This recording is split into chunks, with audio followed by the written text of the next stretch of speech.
घटना निकल करके आया है जो कि दिल को झकझोर देने वाला है। देश का चौथा स्तंभ मीडिया कहलाता है और मीडिया का पूरा पावर होता है कि किसी की सच्चाई को दिखाना। गाली ही नहीं, पत्रकार को सीधे धमकाया जा रहा है कि आपको गोली मार दिया जाएगा, आप ऐसा वीडियो बनाएंगे, ऐसा वीडियो चलाएंगे, यदि सच्चाई दिखाएंगे तो आप नहीं रह पाइएगा। क्या कहेंगे? ऐसा नहीं है।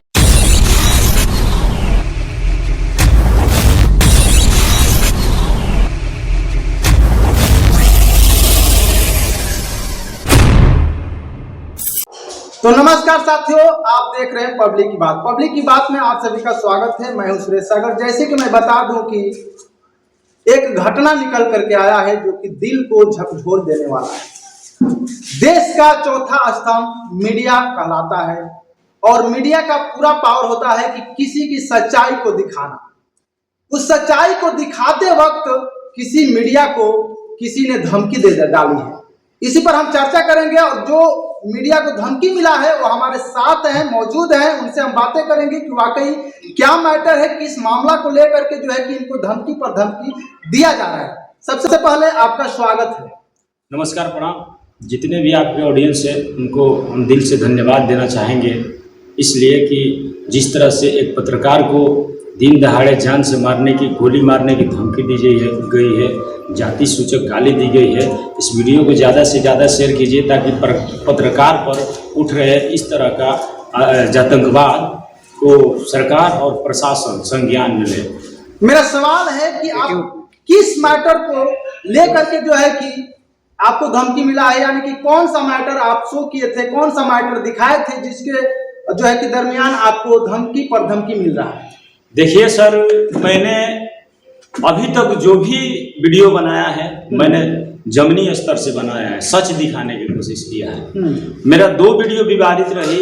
पहला वीडियो में बताना चाहेंगे कि जो जवैनिया गांव है, जो पिछले साल अपना अस्तित्व खो चुका है, वहाँ एक बांध बन रहा है। वहाँ जो बांध बना रहे ठेकेदार, उनके साथ भूवर ओझा के साथ और उनके साथ हाथापाई होती है। जब हमें सूचना मिलती है तो हम वहाँ जाते हैं और वीडियो बनाते हैं। जब वीडियो बनाते हैं तो वीडियो बनाने के बाद वहाँ से आते हैं तो ठीक 2-4 दिन बाद एक अज्ञात नंबर से फ़ोन आता है और कहा जाता है कि मैं राकेश ओझा का कार्यकर्ता हूँ। तो राकेश ओझा के कार्यकर्ता हूँ, तो उस वीडियो को मैंने बोले कि देखिए सर, इस तरह का वीडियो मत बनाइए। उसमें ठेकेदार साहब से भी मैंने बाइट लिया, जो हकीकत थी वो सामने आया कि इस तरह का नामजद FIR ठेकेदार ने बोला कि हाँ मेरे साथ कृत्य हुआ है। ठीक, तो जो उनका व्यक्ति कह रहे हैं कि हम कार्यकर्ता हैं, तो मैंने बात को एक्सेप्ट किया और उस वीडियो को मैंने हाइड कर दिया। और वीडियो मैंने हाइड कर दिया, प्रोफाइल में दिख नहीं रही है और फिर कोई ढूंढना भी चाहेगा तो नहीं मिलेगा। और रही बात कि मैंने दूसरा वीडियो पैगंबरपुर में बनाया। पैगंबरपुर में बनाने का कारण था कि यादव समाज के लोग वहाँ हमें बुलाए थे वीडियो बनाने के लिए कि सर आइए, यहाँ पे आप हकीकत दिखाते हैं, सच्चाई दिखाते हैं। मैंने वहाँ गया तो मैंने वहाँ के जो समाज के लोग हैं उनसे सवाल किया कि सर देखिए, बिहार में एक ट्रेंडिंग न्यूज चल रहा है, सम्राट चौधरी का कैमरा हरे गमछों वालों को ढूंढ रहा है। और दूसरी बात कि जीतन राम मांझी कह रहे हैं यादव या तो बिहार छोड़ दे नहीं तो अपराध छोड़। तो क्या इस बिहार में, इस भारत देश में सिर्फ यादव ही अपराधी है कि और कोई भी है? वो काफ़ी लंबी वीडियो थी, लगभग 14-15 मिनट की। उस वीडियो में मैंने जो फेसबुक का एल्गोरिदम है उस तरह से मैंने चलाया, उसको कटिंग करके चलाया, जिसमें एक लड़का था, उसने बोल दिया कि राकेश ओझा चप्पल चोर का लड़का है और वहाँ पर आए दिन दहाड़े रंगदारी मांगी जा रही है। कहीं ना कहीं वहाँ कहें तो करप्शन हो रहा है। हमें याद नहीं आ रहा है, बट इस तरह का बात हुआ है। वीडियो मेरे प्रोफाइल पे है, ठीक है। उसी वीडियो जब मैंने लॉन्च किया तो 2-3 दिन के बाद एक लड़का, नंबर है उसका 834030 8379, इस नंबर से फ़ोन आता है और बोलता है कि मैं आपसे वीडियो बनवाना चाहता हूं, आप बढ़िया वीडियो बनाते हैं। जब मैंने उसके बातों से मुझे लगने लगा कि ये इस तरह का मैंने हमारे साथ कृत्य कर सकता है। तो मैंने कहा कि देखिए सर, हम वीडियो बनाने के लिए उपलब्ध नहीं हो पाएंगे। वहाँ के पास का रवि चौरसिया जी है, और रवि चौरसिया से आप भेज दे रहे हैं, उनसे वीडियो बना लिए। तभी उसने चमार सियार कहने लगा, साला गाली देने लगा और बोला कि मैं तुम्हें जान से मार दूंगा, तुम्हें गोली से मार दूंगा, घर से बाहर निकलो, मैं तुम्हारे घर से उठवा लूँगा। इस तरह के मैंने उस ऑडियो को रिकॉर्डिंग कर रखा था, रिकॉर्डिंग मोड पर डाल रखा था। वो पता था उसको कि रिकॉर्डिंग कर रहा है, फिर भी दे रहा है, फिर भी गाली दे रहा है। तो मैंने कहा कि देखो भाई, हमें भरोसा है प्रशासन पे और हमारा जो कानून है उस पर भरोसा है कि हमें न्याय मिलेगा। तो मैंने अपने नज़दीकी थाने में FIR किया है। 5 दिन होने जा रहा है, 5वां दिन होने जा रहा है। अभी तक बोला गया है कि FIR की कॉपी आज हमें मिल जाएगी। अभी तक कार्रवाई हुआ कि नहीं उसको? अभी कुछ कार्रवाई नहीं हुआ। सवाल हमारा ये है सर कि जिस तरह से पत्रकारों को दिन दहाड़े धमकी दी जाती है गोली मार के, और हमारे साथ ये हमारे समाज को जैसे कि हम कहते हैं कि दलित समाज से हम बिलोंग करते हैं, दलित समाज के जो पत्रकार होते हैं उनकी आवाज़ को दबाने का काम किया जाता है।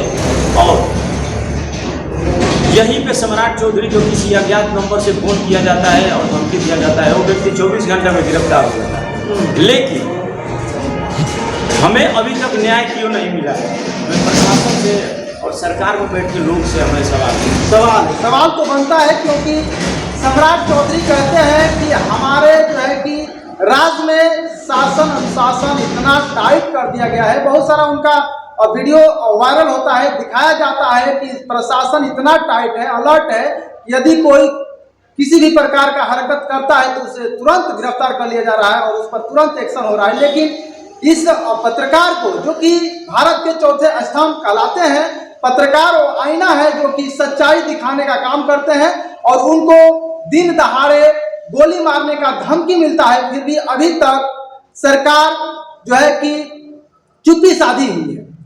ऐसा नहीं होना चाहिए, क्योंकि यदि एक पत्रकार को धमकी देने से जो है कि इनके हौसला जो है कि घट जाएगा, और जो है कि ये फिर आगे चल के सच्चाई नहीं दिखा पाएंगे। ऐसे करते करते जो है कि पूरे भारत में जो है कि अपराध का ग्राफ भी बढ़ जाएगा। इसलिए मैं चाहूँगा सरकार से भी, मेरा आग्रह है कि यदि मेरा वीडियो देख रहे हैं तो तुरंत एक्शन लीजिए। आगे क्या हुआ, मतलब कि जब आपसे बातें हुआ तो आपको चमार सियार गाली देकर के जो है कि आपको नीच जाति समझ करके जो है कि आपको धमकाने लगा, आगे कुछ बोला? फिर दूसरे दिन एक नंबर से फोन आता है, वो नंबर हमें याद नहीं है, लेकिन जो व्यक्ति फोन करता है तो मैंने कहा, फिर रिकॉर्डिंग उन पे डाल दिया। उसको भी पता है कि रिकॉर्डिंग कर रहा है। तो मैंने पूछा कि भैया आप कौन बोल रहे हैं? तो बोल रहा है कि हम वर्तमान विधायक शाहपुर विधानसभा के राकेश ओझा का भाई बोल रहे हैं। इस तरह से बोला, और फिर से उसने भी गाली देने लगा, तू पत्रकार है, मैंने अभद्र तरीके से गाली देने लगा। तो अब सवाल बनता है कि देखिए, डायरेक्ट हम एलिगेशन नहीं लगाते हैं, डायरेक्ट आरोप नहीं लगाते हैं हम विधायक जी को, लेकिन अगर जो कोई उनके नाम से किसी व्यक्ति को गाली दे, जाति सूचक साला बहनचोद कहे, तो बताए कि विधायक जी के मैंने तरफ उंगली उठती है। बिल्कुल बिल्कुल, हम अपने तरफ से ये एलिगेशन नहीं लगा सकते हैं कि विधायक जी, हम ये नहीं कहें कि विधायक जी फोन करके या फोन करवा करके हमको धमकी दिए। हो सकता है उनके नामों को बेचने को लेकर के जो है कि लोग उनका नाम लेकर के आपको जो है कि धमकी दे रहे होंगे। हो सकता है उनका नाम खराब करने के लिए, अभी जो भी हो सकता है। तो मान लीजिए प्रशासन का काम है कि उसको छानबीन करे, उन आरोपियों के ऊपर कड़ी से कड़ी कार्रवाई करे, जिस तरह से विधायक जी का नाम बदनाम करने के लिए कह रहे हैं। लेकिन एक तरफ विधायक जी के जब नाम लेकर के इस तरह से किसी पत्रकार को धमकी दिया जाता है, तो ये विधायक जी को भी इस बारे में सोचना चाहिए कि हमारा नाम कौन खराब कर रहा है, उसे ढूंढना चाहिए। विधायक जी अभी तक इस बात पर एक भी ट्वीट नहीं किए हैं। अभी तक आप विधायक जी से मिले, विधायक जी को फोन किए? विधायक ये मिलने की बात नहीं है, ये मिलने की बात नहीं है। पूरे बिहार में ये वीडियो ट्रेंडिंग पे चल रहा है। ये वीडियो लगभग हमें लग रहा है कि 3 लाख के आसपास चल रहा है। जो लड़का गाली दिया है ऑडियो के साथ वो चल रहा है। तो अब हमें हमारा कहना ये है कि हमें डायरेक्ट विधायक जी को हम एलिगेशन नहीं लगा सकते हैं, और विधायक जी के जो चाचा जी हैं भोर हो जाए उनको पर भी नहीं लगा सकते हैं। लेकिन जिस तरह से उनका नाम लेकर के, उनका कार्यकर्ता का नाम लेकर के अगर से किसी पत्रकार को भी, किसी भी व्यक्ति को धमकी दिया जाए, जाति सूचक गाली दिया जाए, तो बताइए कि विधायक जी की तरफ उंगली उठता है कि नहीं? बिल्कुल उठेगा। क्या मांग करते हैं आप सरकार से और शासन प्रशासन से? आपकी क्या मांग है? हमारा मांग है सरकार से और प्रशासन से कि जिस तरह से मुख्यमंत्री सम्राट चौधरी जी का जब धमकी मिलता है तो 24 घंटे के अंदर आरोपी गिरफ्तार हो जाता है, लेकिन हमें 5 दिन हो गया अभी तक आरोपी गिरफ्तार नहीं हुआ। हमें भी प्रशासन पर पूर्ण भरोसा है और जो सिस्टम में बैठे लोग हैं उन पर भी पूर्ण भरोसा है कि हमें न्याय मिलेगा। इसलिए न्याय मिलेगा कि अगर से न्याय नहीं मिलेगा तो जितने भी हमारे पत्रकार हैं वो या तो डर की वजह से फील्ड छोड़ देंगे या हकीकत दिखाना छोड़ देंगे। ये बड़ी जो है कि सोचने की बात है कि चौथा स्तंभ, देश का चौथा स्तंभ मीडिया होता है और सच्चाई दिखाने का काम करता है, उसका कर्तव्य होता है। और सच्चाई दिखाने का ये काम किए हैं, उस चीज को लेकर के जो है कि इनको धमकी पर धमकी दिया जा रहा है। सरकार कहती है कि मेरे राज में सम्राट चौधरी का ये सरकार है, सीएम सम्राट चौधरी जी हैं, और जब से बने हुए हैं शासन प्रशासन दिखाया जा रहा है। रियल में है या रील में है ये तो अभी पता चल जाएगा, क्योंकि एक जो है कि पत्रकार को धमकी दिया जाता है खुलेआम और इस पर अभी तक कोई एक्शन नहीं हुआ है। तो मैं सम्राट चौधरी से भी आग्रह करूंगा, यदि हमारा वीडियो आप देख रहे होंगे तो यदि देश के चौथा स्तंभ को धमकी मिलेगा तो फिर हमारा देश कितना नीचे गिरता जाएगा आप सोच नहीं सकते हैं। इसलिए मैं भी चाहूंगा कि हम भी एक पत्रकार के हैसियत से कह रहे हैं कि ऐसा धमकी आज इनको मिला है कल हमको मिल सकता है। ऐसे करके जो है कि पत्रकार यानी कि फील्ड में रहना पसंद नहीं करेंगे, क्योंकि सबको जान प्यारी होती है। सर जिस तरह से उसने धमकी दिया है, ऑडियो भी वायरल हुआ है। जब जान से मारने की धमकी दे सकता है तो वो इंसान मार भी सकता है। बिल्कुल मार सकता है। ये तो डर खतरा बना हुआ है क्योंकि अभी तक वो गिरफ्तार नहीं हुआ। इस पर हमारे माननीय एसपी साहब को भी संज्ञान लेना चाहिए।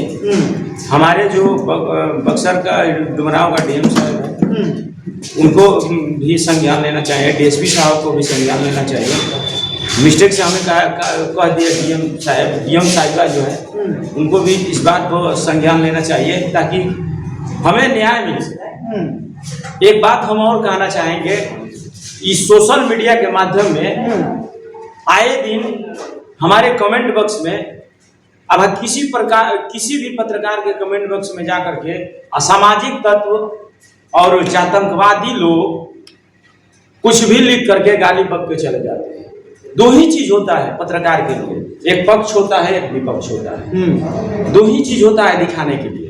अगर जो पक्ष के बारे में दिखाएगा तो विपक्ष गाली देता है, अगर जो विपक्ष के बारे में दिखाएगा तो पक्ष गाली देता है। तो बताएं कि करे तो क्या करे, दिखाए तो क्या दिखाए पत्रकार। तो हम माननीय प्रधानमंत्री जी से और जो हमारे बिहार के सम्राट चौधरी हैं इस बात को ध्यान में रखते हुए हम ये गुजारिश करेंगे, ये रिक्वेस्ट करेंगे कि एक ऐसा भी कानून लाए ताकि जो इस तरह के आतंकी लोग कमेंट बॉक्स में जा करके आतंकवाद फैला रहे हैं उनको कड़ी से कड़ी सजा मिल सके। कड़ी से कड़ी सजा मिल सके, इससे हम भी सहमत हैं। और मैं भी चाहूंगा कि ऐसा कानून बने जो कि पत्रकार को ही नहीं किसी भी व्यक्ति को यदि धमकाया जाए तो उन पर कड़ी से कड़ी कार्रवाई हो। आप लगातार बने रहें और देखते रहें पब्लिक की बात। धन्यवाद।